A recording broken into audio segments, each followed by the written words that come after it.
Assalamualaikum warahmatullahi wabarakatuh. Kepada Bapak Jaya Kusuma Edi SE MSI selaku dosen mata kuliah Ekonomi Kreatif. Perkenalkan, kami dari kelompok 2 yang beranggotakan 3 orang. Yang pertama saya sendiri, Rizky Saputra. Yang kedua Isman Prayogi, dan yang ketiga adalah RTS Jihan Rukmana. Di sini kami akan mempresentasikan hasil kerja kelompok kami yang berjudul Konsep Dasar Ekonomi Kreatif. Yang pertama yaitu definisi ekonomi kreatif. Ekonomi kreatif didefinisikan sebagai kegiatan ekonomi yang berbasis pada kreativitas, keterampilan, dan bakat individu untuk menciptakan daya kreasi dan daya cipta yang bernilai ekonomis dan berpengaruh terhadap kesejahteraan masyarakat. Ekonomi kreatif merupakan gelombang ekonomi keempat setelah ekonomi berbasis pertanian, industri, dan informasi. Pengembangan ekonomi kreatif di Indonesia didorong oleh berbagai alasan, seperti pemberian kontribusi ekonomi yang signifikan, menciptakan iklim bisnis yang positif, membangun citra dan identitas bangsa, serta menciptakan lapangan kerja baru dan mengurangi pengangguran. Selanjutnya itu adalah perbedaan ekonomi kreatif dan ekonomi komersial. Ekonomi kreatif adalah ekonomi yang berfokus pada pengembangan ide, kreatif, dan inovasi bertujuan untuk menciptakan nilai tambah melalui pemanfaatan kreativitas dan keterampilan. Sektor utamanya adalah industri kreatif seperti seni, desain, musik, film, dan teknologi. Sementara untuk ekonomi komersial berfokus pada transaksi komersial dan pengejaran keuntungan, bertujuan untuk menghasilkan laba melalui penjualan barang dan jasa. Sektor utamanya adalah industri manufaktur, perdagangan, dan pada jasa. Pembahasan selanjutnya ialah mengenai pentingnya pengembangan ekonomi kreatif. Yang pertama ialah meningkatkan pendapatan suatu negara, di mana ekonomi kreatif ini dapat menciptakan nilai tambah yang tinggi melalui pemanfaatan kreativitas, keterampilan, dan bakat individu. Ekonomi kreatif ini dapat meningkatkan pendapatan suatu negara dengan menghasilkan produk dan layanan yang inovatif dan unik. Yang kedua ialah meningkatkan ekspor, yang dimana ekonomi kreatif dapat meningkatkan ekspor suatu negara dengan menghasilkan produk yang memiliki nilai tambah tinggi dan dapat diterima oleh pasar global. Yang ketiga ialah membuka lapangan kerja baru. Pengembangan ekonomi kreatif ini dapat menciptakan lapangan kerja baru yang kompetitif dan inovatif. Yang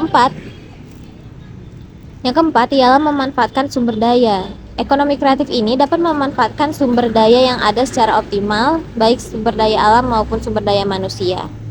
Yang selanjutnya ialah manfaat lain dari ekonomi kreatif. Yang pertama ialah memunculkan pengusaha baru, yang dimana pengembangan ekonomi kreatif ini dapat memunculkan pengusaha-pengusaha baru yang kompetitif dan inovatif. Yang kedua ialah mendorong inovasi. Ekonomi kreatif dapat mendorong lahirnya ide-ide dan inovasi baru yang dapat memicu pertumbuhan ekonomi jangka panjang.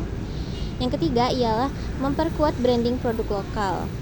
Pengembangan ekonomi kreatif dapat memperkuat branding produk lokal serta melestarikan warisan suatu generasi. Yang keempat ialah meningkatkan kompetensi.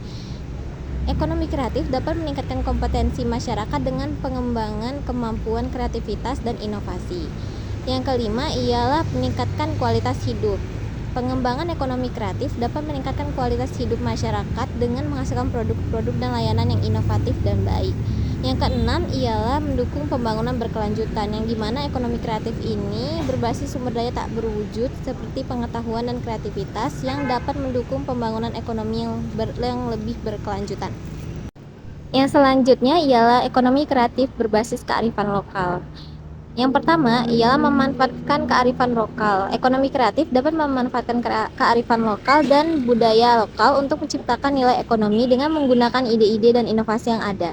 Yang kedua ialah melestarikan warisan budaya, yang dimana pengembangan ekonomi kreatif dapat memperkuat branding produk lokal serta melestarikan warisan suatu generasi. Yang ketiga ialah mengembangkan produk-produk unik, yang dimana ekonomi kreatif dapat menghasilkan produk-produk unik dan bernilai ekonomis dengan memanfaatkan kearifan dan budaya lokal.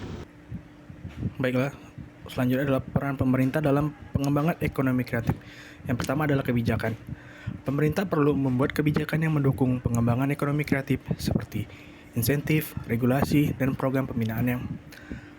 Yang kedua adalah pendidikan. Pemerintah harus mendorong pengembangan kurikulum dan program pendidikan yang mendukung kreativitas dan inovasi.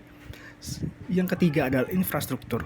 Pemerintah perlu menyediakan infrastruktur yang memadai seperti fasilitas produksi, pemasaran, dan distribusi.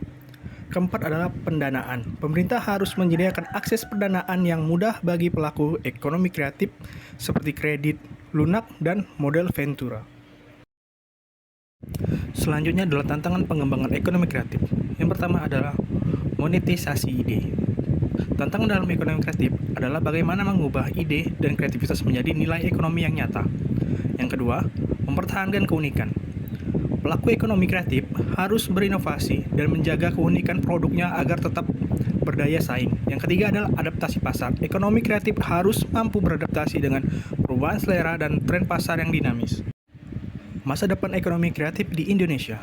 Yang pertama, potensi besar. Indonesia memiliki sumber daya alam yang budaya yang kaya, serta masyarakat yang kreatif dan inovatif. Yang kedua adalah dukungan pemerintah. Pemerintah telah mengeluarkan berbagai kebijakan dan program untuk mendukung pengembangan ekonomi kreatif. Yang ketiga adalah peluang pasar. Pasar global semakin terbuka bagi produk-produk kreatif Indonesia, baik di dalam maupun luar negeri. Keempat adalah tantangan berkelanjutan. Pengembangan ekonomi kreatif harus terus dilakukan secara berkelanjutan untuk menjaga daya saing dan inovasi. Itulah presentasi dari kami. Apabila ada salah kata, kami mohon maaf. Kami akhiri. Fusikum wa nafsi bitakullah. Wassalamualaikum warahmatullahi wabarakatuh.